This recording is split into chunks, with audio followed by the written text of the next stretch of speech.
આપણે ધોરણ 8માં છઠ્ઠો પાઠ માનવ સંસાધન. સંસાધન એટલે કુદરત તરફથી મળેલી ગિફ્ટ. બરાબર, માણસ છે એ પણ કુદરતની ગિફ્ટ છે.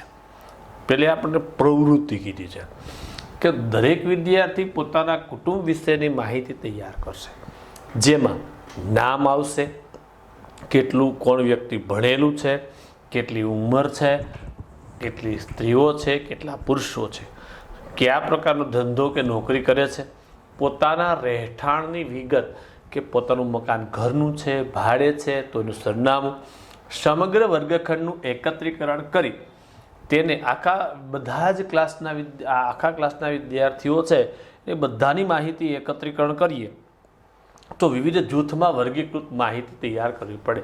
દાખલા તરીકે SSC HSC સુધી કે ગ્રેજ્યુએટથી વધારે આ બધા વિગતો આપણને નોખી મળે. દરેક વિદ્યાર્થીના વાલી એક સરખું ભણેલા હોતા નથી, એટલે એને વર્ગીકૃત નોખા વર્ગમાં આપણે બાંટવી પડે.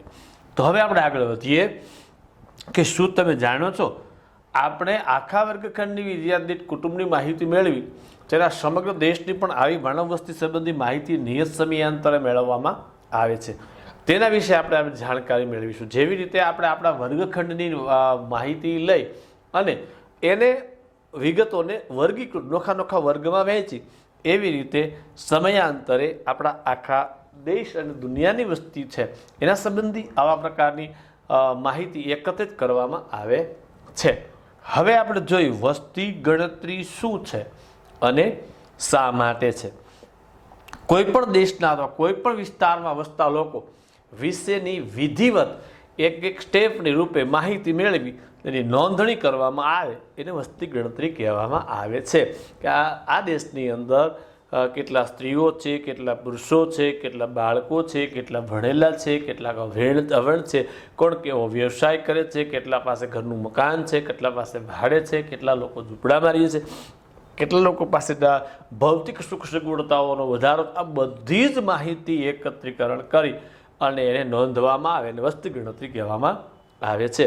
દર 10 વર્ષે કેન્દ્ર સરકારના આદેશથી કરવામાં આવે છે. કેન્દ્ર સરકાર હુકમ કરે છે દર 10 વર્ષે, જેને આ 10 વર્ષના ગાળાને સેશન્સ કહેવામાં આવે છે અથવા તો જનગણના પણ કહી શકાય. દર 10 વર્ષે આપણે છેલ્લી વસ્તી ગણતરી 2011માં આવી હતી, હવે 2021માં ચાલુ થશે. સમજાય છે? બરાબર, 10 વર્ષે આની ગણના કરવામાં આવે છે.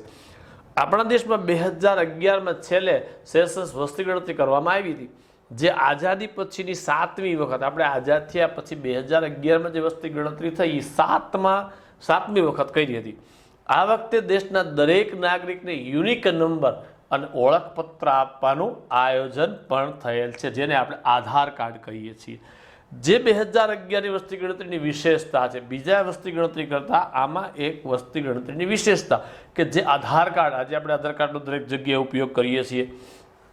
દરેક ભારતીય નાગરિક તરીકે પોતાના કુટુંબની સાચી માહિતી આપી સહકાર આપવો એ આપણી ફરજ બને છે. વસ્તી ગણતરીવાળા જ્યારે આપણી ઘરે આવે, આપણી પાસે જે માહિતી માગે એ સાચી વિગતો આપણે આપવી ખૂબ જ જરૂરી છે, જેથી કરીને આપણા આખા દેશનું એક આખું સચોટ પ્રકારનું રેકર્ડ ઉત્પન્ન થાય. માનવ વસ્તી એ દેશનું માનવ ધન છે. બરાબર છે? આપણે ધન તરીકે, કારણ કે માણસના બુદ્ધિમાં નોખા વિચારો આવી શકે છે એટલે માનવ ધન કહેવામાં આવે છે. કોઈ પણ દેશના વિકાસનો મોટો આધાર માનવ સંસાધન પર છે. કયો દેશ કેટલો વિકાસ કરી શકશે એનો આધાર શેના ઉપર રહેલો છે? માનવ સંસાધન. ત્યાં ક્વોલિટીવાળા માણસો કેટલા છે એના ઉપર રહેલો છે. માનવ વસ્તી એ દેશની મૂડી છે. માણસની જે વસ્તી છે એ દેશની મૂડી છે, એટલે મિલકત છે.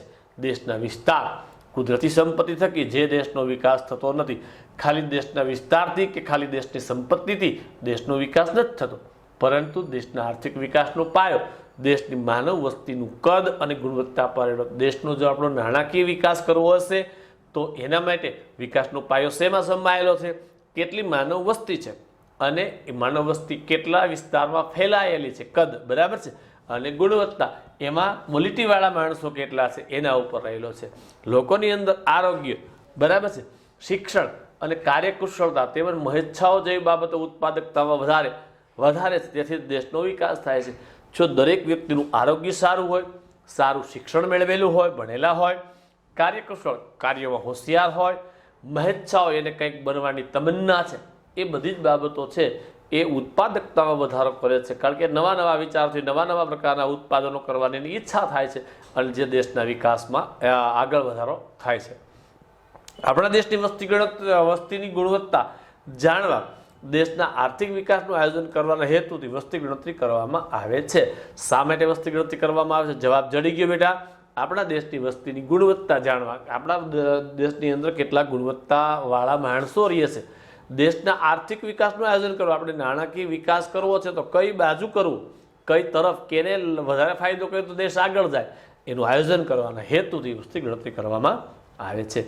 દેશની વિકાસલક્ષી પંચવર્ષીય યોજના, દેશનો વિકાસ થાય એટલા માટે આપણા દેશના સરકાર પંચવર્ષીય યોજનાઓમાં પંચવર્ષીય યોજના પહેલાથી જ આગળના 5 વર્ષનું કરેલું આયોજન એને પંચવર્ષીય યોજના કહેવામાં આવે છે. એમાં શું આવશે સમાવવાનું? તો કે ખોરાક, પાણી, રહેઠાણનું વ્યવસ્થાપન, ઉદ્યોગો, વીજળી, રોજગારી, શિક્ષણ, સંરક્ષણ વિષયક આયોજન કરવામાં આવે છે. કે દેશના કયા લોકોને આ ખોરાક મળતો નથી તે વિસ્તારમાં ખોરાકનું આયોજન કરવું, ક્યાં પાણીની અગવડતા પડે છે ત્યાં પાણીની વ્યવસ્થા કરવી, રહેઠાણ, કયા લોકો ઝૂંપડપટ્ટીમાં હાવ ખુલ્લામાં રહે છે એના માટે મકાનની વ્યવસ્થા કરવી, કેવા પ્રકારના ઉદ્યોગો કયા એરિયામાં સ્થાપવા, દરેક લોકોને લાઇટ મળે એની વ્યવસ્થા કરવી, દરેક લોકોને કંઈ કામ ધંધો મળે એની વ્યવસ્થા કરવી, દરેક વિસ્તારમાં શિક્ષણ મળે એના માટે સ્કૂલોની સ્થાપના કરવી, અને આપણું સંરક્ષણ કે આપણા જે બોર્ડર ઉપર રક્ષા કરવાવાળા જવાનો છે એને કેવા પ્રકારની વસ્તુ આવશ્યકતા છે, કેટલી વધારે ભરતી કરવી, આનું બધું આયોજન કરવામાં આવે છે. એના ભાગરૂપે વસ્તી ગણતરી કરવી જરૂરી બને છે. હવે તો ભારતમાં લુપ્ત થતા પ્રાણી, લુપ્ત એટલે નાશ પામતા પ્રાણીઓની પણ વસ્તી ગણતરી થાય છે, પક્ષીઓની પણ વસ્તી ગણતરી થાય છે, વૃક્ષોની પણ વનખાતરથી ગણતરી કરવામાં આવે છે. આવા જે કિંમતી વૃક્ષો છે એની ગણતરી કરવામાં આવે છે. પછી પાલતુ પ્રાણીઓની ગણતરી, આપણા ઘરે આપણે કૂતરું, બિલાડું એવું કંઈ પાળ્યું હોય એની પણ વસ્તી ગણતરી હાથ ધરવામાં આવે છે.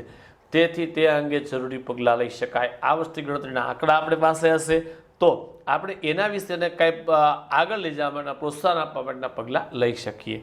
ભારતની વસ્તી અંગેનો ખ્યાલ તો કે આપણા દેશનો કુલ ભૂમિ વિસ્તાર કેટલો છે? 32,87,263 ચોરસ કિલોમીટરનો છે, જે દુનિયાના કુલ વિસ્તાર પૈકી 2.42% છે. આખી દુનિયામાં જેટલી જમીન છે એ જમીનમાંથી આપણી પાસે હિસ્સો 2.42% ભાગ છે. આ વિસ્તારની ભારત દુનિયામાં 7મો નંબર આવે છે. આપણા કરતાં 6 દેશો મોટા છે, પણ દુનિયાની કુલ વસ્તી છે એની 16% વસ્તી ભારતમાં વસે. આખી દુનિયાની વસ્તી જેટલી થાય એના 16% માણસો ભારતમાં રહે છે. વસ્તીની દ્રષ્ટિએ ચીન પછી ભારતનો નંબર બીજો છે. પહેલો ક્રમ ચીનનો છે, બીજો ભારતમાં છે. બરાબર છે. જો આ કોઠો છે એની અંદર આની અંદરથી જોઈ વસ્તી ગણતરી હોય છે. બરાબર છે. આપણે એ કોઠો રૂબરૂ મળશું ત્યારે સમજશું. આમાં કાંઈ જ કરવાનું હોતું નથી. કુલ સ્ત્રી કેટલી, પુરુષ કેટલા, સ્ત્રીઓ એના આંકડા ગોતવાના હોય છે. આપણે એ કંઈ લાગુ પડતું નથી. હવે ગુણવત્તાવાળી માનવ વસ્તીને માનવ સંસાધન કહેવાય. જેમાં કાંઈક ગુણ છે, જેમાં કાંઈક આવડત છે એવી માનવ વસ્તીને માનવ સંસાધન કહેવામાં આવે છે. માનવ શક્તિનું મૂલ્ય બૌદ્ધિકતા અને સાક્ષરતા પર રહેલું છે. માણસની શક્તિનો વધારે ઉપયોગ થઈ શકે એના માટે એની બૌદ્ધિકતા, બુદ્ધિનો આંક કેટલો ઊંચો છે, સાક્ષરતા એ કેટલું વધારે ભણેલો છે એના ઉપર આધાર છે. દેશના વિકાસમાં પ્રતિભાવંત નાગરિકો, જે પાસે કંઈક અલગ પ્રકારની પ્રતિભાઓ છે એવા નાગરિકો, દાખલા તરીકે ડોક્ટરો, કેળવણીકારો એટલે સ્કૂલના ટ્રસ્ટીઓ, એન્જિનિયરો, રમતવીરો, ઉદ્યોગને માલિક હોય ઉદ્યોગપતિઓ, વેપારીઓ, ખેડૂતો, કલાકારો જેને કંઈક કલાના નિષ્ણાંત છે, કામદાર જે કામ કરવાવાળા લોકો છે, તેમજ સમજદાર નાગરિક અને જેમાં કંઈક સમજ શક્તિ છે એવા નાગરિકો માનવ શક્તિના સ્ત્રોત. આ બધા માનવ શક્તિના સ્ત્રોત છે. આપણું યુવાધન અને બાળકો આપણી માનવ સંપત્તિ, આપણા યુવાનો અને આપણા બાળકો એ આપણા દેશની માનવ સંપત્તિ છે. હવે આવ્યું વસ્તી વૃદ્ધિ, વસ્તીનું વધવું. 2001 થી 2011ના દાયકા દરમિયાન, દાયકો એટલે 10 વર્ષનો સમયગાળો, 1 થી 11 10 વર્ષના ગાળામાં ભારતની વસ્તીમાં 18.1 કરોડ જેટલી જનસંખ્યામાં વધારો થયો, આટલા બાળકોનો જન્મ થયો. છતાં પણ વસ્તી વધારાનો દર ઘટ્યો છે, છતાંય આપણો જે વસ્તી વધારાનો દર છે એ ઘટાડો અનુભવ્યો છે, જે અગત્યની વાત છે. આ ઉપરાંત શિક્ષિત નાગરિકોની સંખ્યામાં વધારો થયો, ભણેલા નાગરિકો વધારે થયા, કારણ કે આજે ગામડાઓ સુધી પણ સ્કૂલો પહોંચી ગઈ છે, બરાબર. ત્યાં સ્કૂલો સ્થપાઈ ચૂકી છે, તો બાળકો ભણે છે, ઉચ્ચ અભ્યાસ માટે સિટીમાં આવે છે, એટલે એની સંખ્યામાં વધારો થયો. 2001માં ભારતીય વસ્તી 102.87 કરોડ જેટલી હતી, જે 2011માં 121.01 કરોડ જેટલી થઈ ચૂકી છે, બરાબર છે. કેન્દ્ર સરકાર વસ્તી વધારાની બાબતે ચિંતિત છે. આટલી બધી વસ્તી વધે છે, એનાથી કેન્દ્ર સરકારને ચિંતા ઉત્પન્ન થઈ. વિવિધ યોજનાઓ દ્વારા, નીતિઓ, કાયદા દ્વારા, નિયંત્રણ અને મર્યાદા દ્વારા વસ્તી વધારાને અંકુશમાં લેવાનો પ્રયાસ કરશે. વસ્તી વધારો ઓછો થાય એના માટે પ્રયાસો કરે છે. પરિણામે આપણે 1.7% જેટલો વસ્તી વૃદ્ધિ દર નીચો ગયો છે. અત્યારે ભારતનો વસ્તી દર 1.7%, 1000 વ્યક્તિએ 1.7% બાળકો જન્મે છે, બરાબર છે. એટલે વસ્તી વૃદ્ધિનો દર નીચે ગયો છે. હવે વસ્તી વૃદ્ધિના કારણો, જન્મ મૃત્યુ દરની જેમ વસ્તી વૃદ્ધિ એ કુદરતી છે. જન્મ અને મૃત્યુ કુદરત દ્વારા પ્રાપ્ય થાય છે, બરાબર છે. પરંતુ વસ્તી વધારા અંગે કેટલાક પરિબળો જવાબદાર. વસ્તી વધારો કરવા માટે કેટલાક પરિબળો છે, જેમાં અન્ય દેશમાંથી આવીને સ્થિર થતા લોકો, બીજા દેશમાંથી ભારતમાં રહેવા માટે આવવાવાળા લોકો, બરાબર છે. પછી ઉદ્યોગ ધંધા, વ્યાપાર કે શિક્ષણ અર્થે થતું સ્થળાંતર. ઉદ્યોગ માટે આવન જાવન થાય, ધંધા માટે આવન જાવન થાય, વ્યાપાર કરવા માટે, ભણવા માટે એક જગ્યાએથી બીજી જગ્યાએ સ્થળાંતર કારણભૂત છે. વિદેશના લોકો અહીં ભણવા આવે, ધંધો કરવા, રોજગાર, વ્યાપાર કરવા માટે આવે, તો એ ભારતની વસ્તીમાં વૃદ્ધિ કરે છે. ભારતમાં છેલ્લી 2 સદી, 1 સદી એટલે 100 વર્ષ, 2 સદી દરમિયાન વસ્તી વધારાનો દર ઊંચો ગયો છે, બરાબર છે. વસ્તીનું પ્રમાણ વધતું ગયું છે. પહેલાં વસ્તી વધારાનો દર નીચો હતો, કારણ કે બાળ મૃત્યુનું પ્રમાણ વધુ હતું. 200 વર્ષ પહેલા વસ્તીનો દર નીચે હતો. શા માટે નીચે હતો? તો કે બાળ મૃત્યુનું પ્રમાણ, તેથી બેટા ગામડે ગામડે દવાખાના, ડોક્ટરો હતા નહીં, બરાબર છે. પરિણામે બાળકોનું મૃત્યુનું પ્રમાણ વધારે હતું. બીજું કારણ હતું કોલેરા, પ્લેગ અને ક્ષય જેવા રોગોનું નિયંત્રણ ન હતું. કોલેરા ઉનાળામાં છેલ્લા દિવસોમાં જ્યારે પાણીની તંગી ઉત્પન્ન થયેલી હોય, ત્યારે થોડું પાણી નબળું આવે, વાયરસયુક્ત પાણી જ્યારે ફેલાતું હોય ત્યારે કોલેરા એટલે ઝાડા ઉલટી, બરાબર છે. ઝાડા ઉલટી થવાથી નજીકમાં દવાખાનું નહીં, તેથી વાહનો માત્ર બળદગાડાઓ, ઘોડાગાડી અથવા તો ઊંટગાડી એવા વાહનો હતા કે જે ઝડપથી દર્દીને નજીકના દવાખાને લઈ જઈ શકતા નહોતા. પરિણામે એનું મૃત્યુ આવી જતું હતું અને આની સંખ્યા વધારે હતી. પ્લેગને આપણી કાઠિયાવાડી ભાષામાં કડકડિયું કહેવામાં આવે. કડકડિયું પ્લેગ છે એ ઉંદર દ્વારા, ચાંચડ દ્વારા ફેલાતો રોગ. ઉંદર મૃત્યુ પામે એટલે એ ડસ્ટબિન જ્યાં ઉકરડો હોય ત્યાં ફેંકી દેવામાં આવે, તો એ મરેલા ઉંદરની અંદર પ્લેગના વાયરસ હોય છે. એ વાયરસને કાગડો છે એમાંથી નોચીને માંસ ખાય છે, એટલે એનું શરીર એટલું ખુલ્લું થઈ જાય. ત્યાં ચાંચડ નામનું એક સજીવ થતું હતું. આ સજીવ હવે તો નષ્ટપ્રાય છે. એટલું નાનું સજીવ હોય છે કે આપણા શર્ટ પેન્ટની સિલાઈના 2 ટાંકાની વચ્ચે ઘૂસી જાય એવું નાનકડું હોય. એ ઉડી ન શકે બહુ, 1 જ ફૂટ ઉડી શકે. એ ચાંચડ આ જે ઉંદરનું શરીર જ્યાં ખુલ્લું છે, જે માંસને લોહી દેખાય છે, એની માથે બેસી અને એમાંથી લોહી ચૂસશે, એટલે ઉંદરનો વાયરસ ચાંચડમાં આવે. એ સમયે ત્યાંથી પસાર થતા લોકો હોય એને પેન્ટ પાસેથી ઉપર ચડી જાય, બટકા ભરી લે, તો એ વાયરસ છે એ માણસમાં જાય. પછી આ વાયરસ પૂરા પ્રમાણમાં ફેલાઈ જાય, પછી 1 દિવસ 2 દિવસ તાવ આવે, માણસ મૃત્યુ પામે. પ્લેગ ફેલાવાની શરૂઆત થઈ. એક માણસ મૃત્યુ પામી, સ્મશાને જઈને અગ્નિદાહ દઈને ગામમાં પાછા આવે તો ગામમાં 5 મરી ગયા હોય. 5ને સળગાવીને પાછા આવે તો ગામમાં 50 મરી ગયા હોય. 50ને લઈ જાય, લાકડા ન હોય, પછી દાટવા પડે. 50ને દાટીને આવે ત્યાં 500 મરી ગયા. એક સાથે હજારોની સંખ્યામાં મૃત્યુ પામતા લોકોને પ્લેગ કહેવામાં આવે છે. પછી એવો ક્ષય કહેતા ટીબી. અગાઉના જમાનામાં ડૉક્ટરો હતા ને આ નજીક ગામડામાં હોય એ શરદી એમનેમ રીએ અને એનું ફેફસું છે એમાં કફ જામી જાય અને કફ જામવાને કારણે એ જે સડી જાય એને ટીબી કહેવામાં આવે. આજે દવા થઈ શકે છે, બરાબર. તે દી આની દવા હતી નહીં. તો ગામડામાં મોટાભાગે વ્યસનમાં બીડી જેવા સ્મોકિંગ વસ્તુને પીતા હતા, એને કારણે ક્ષયનું પ્રમાણ વધારે હતું, એનું નિયંત્રણ થઈ શકતું નહોતું. એટલે આખા વર્ષ દરમિયાન જ્યારે આ વસ્તી વધી હોય ત્યાં 3માંથી 1 રોગ ફાટી નીકળે એટલે હજારોની સંખ્યામાં મૃત્યુ પામતા હતા. દુષ્કાળ વખતે ભૂખમરાથી મૃત્યુ થતા હતા. એ સમયે દુષ્કાળો બહુ પડતા હતા, ત્યારે વાહન વ્યવહાર સીમિત હતો અને જૈવિક એટલે કે ઘોડાગાડી બળદગાડા જૈવિક સંસાધનોનો ઉપયોગ થતો હતો. એને કારણે જે એરિયામાં દુષ્કાળ પડે છે બીજા એરિયામાંથી અનાજ કે પાણી પહોંચાડી શકાતું નહોતું અને માટે એ ભૂખમરાને કારણે મૃત્યુ પામતા હતા. તબીબી સારવાર અને દવાઓ પૂરતી હતી ત્યારે ડૉક્ટરોની સારવાર મોટા ભાગે જિલ્લા મથકે એકાદો ડૉક્ટર હોય, બરાબર છે, ત્યાં જ દવા મળતી હોય. બાકી તો ગામડામાં તો ઓલા આયુર્વેદના ઉકાળા પાતા હોય એ, બરાબર છે. તો એનાથી કંઈ સારું આવા રોગમાં કંટ્રોલ થઈ શકતો નથી, માટે મૃત્યુ પામતા હતા. રસ્તાઓ સારા ન હતા, ગાળી હતી, બે બાજુ ઝાડવા વચ્ચે બળદગાડું ચાલ્યું આવતું હોય, ગારો હોય, બરાબર છે, ઉબડ-ખાબડ રસ્તા હોય, પછી ઝડપી પરિવહન, કોઈ પણ એન્જિનવાળું વાહન તેથી ગામડે જઈ શકતું નહોતું. બીજું, તેથી સગર્ભા મહિલાનું મૃત્યુ પ્રમાણ, જે સ્ત્રીને ડિલિવરી બાળકને જન્મ આપવાનો સમય થયો છે એવી સ્ત્રીને નેચરલ કુદરતી બાળકને કુદરતી રીતે જન્મ આપી શકે નહીં તો સિઝેરિયન કરવું પડે.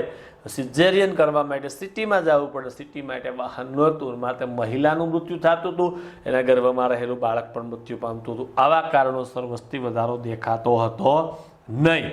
જેટલી આખા વર્ષ દરમિયાન વસ્તી વધી હોય આવા રોગો કે આવા પ્રોબ્લેમ શરૂ થાય એને કારણે વસ્તી લેવલમાં રહેતી હતી.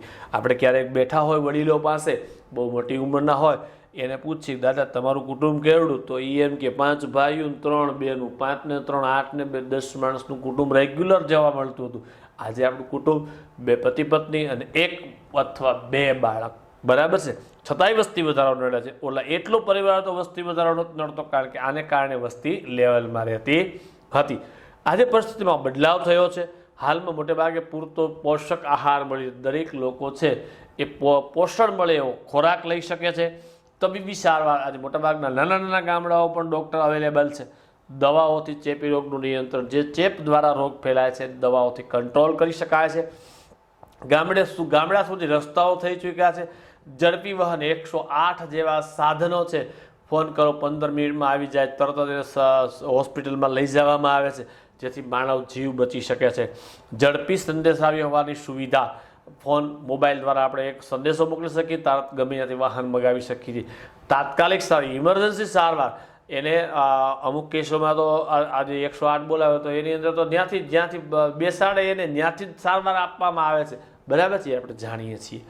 કુદરતી આપત્તિ પહેલાંની ચેતવણી, કોઈ દુષ્કાળ પડવાની સંભાવના લાગતી હોય, વાવાઝોડું આવવાની સંભાવના લાગતી હોય તો એની આપણને અગાઉથી ચેતવણી આપી દેવાની, જેથી આપણે બચી શકીએ.